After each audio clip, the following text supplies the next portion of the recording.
Hello and welcome to another edition of Stockwatch. So as we get into the back end of the trading week, it's all about Tesla today on this Thursday, the 21st of October, as they have smashed earnings expectations once again. But this time, more significantly, it's the second time that their revenues have surpassed the $1 billion handle. Their company reported $1.62 billion in net income for the last quarter. So let's just take a look at the numbers. So earnings per share, 186 versus 159, and revenue came in at $13.76 billion against 13.63. So not only were the record results driven by their automobile service sector, but also it is in the energy business as well that it's also creating a generation of funds, as that actually generated over $800 million in the last 3 months alone. So very, very significant numbers there for Tesla, as it seems to just keep on progressing with this electric vehicle platform that it has. The same can't be said, unfortunately, for IBM, as their shares fell as much as 5% in yesterday's trading session after they missed their expectations on their market, their quarterly.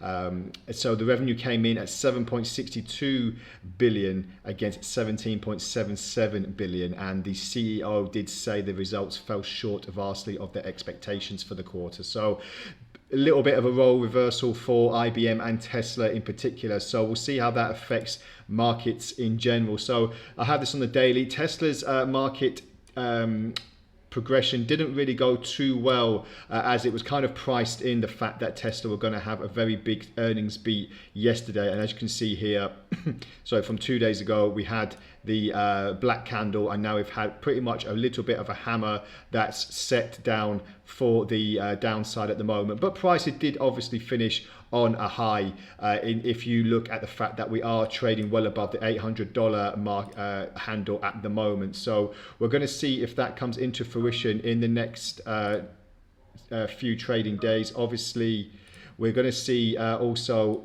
what is in store for the RSI as well, and all divergences that can come into play after we see, as I say, Tesla's record stock really pushing higher. 4-hour chart as well, we're just seeing this accentuation, as you can see, on the upside, and we're just waiting to see a little bit of exhaustion perhaps after we are trying to see if this 900 mark will come into fruition, which is not very far away from it. So this will be my next target here. If we can hit the 900, then we can possibly get to that magical $1,000 mark and the previous stock split area that we saw before, well, the prices that were at the previous stock split price not so long ago. So a few things to look out for Tesla, as we always see very, very good headlines and fundamental news coming out of the company.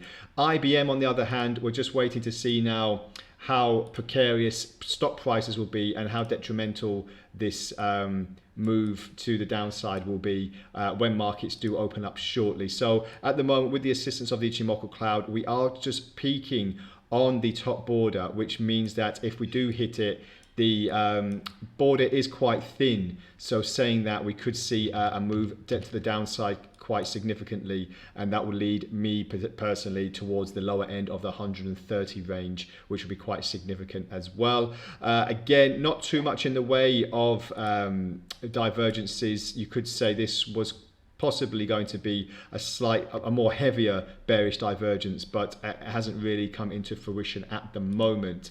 And 4-hour charts as well, as you can see here, very, very choppy pattern. I'm not expecting too much from IBM stock. We did see a bit of a price peak here.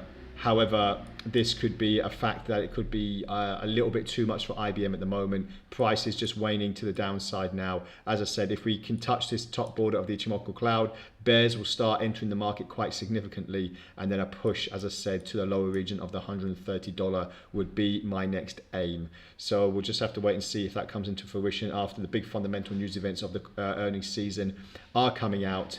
And obviously we are in the midst of it now, so we'll see if that comes into fruition. So that's all from the Stockwatch today. Thank you very much for joining me. As usual, any comments or queries, please feel free to add them to the post, and I'll get back to you as soon as possible. Have a great trading day ahead, and bye for now.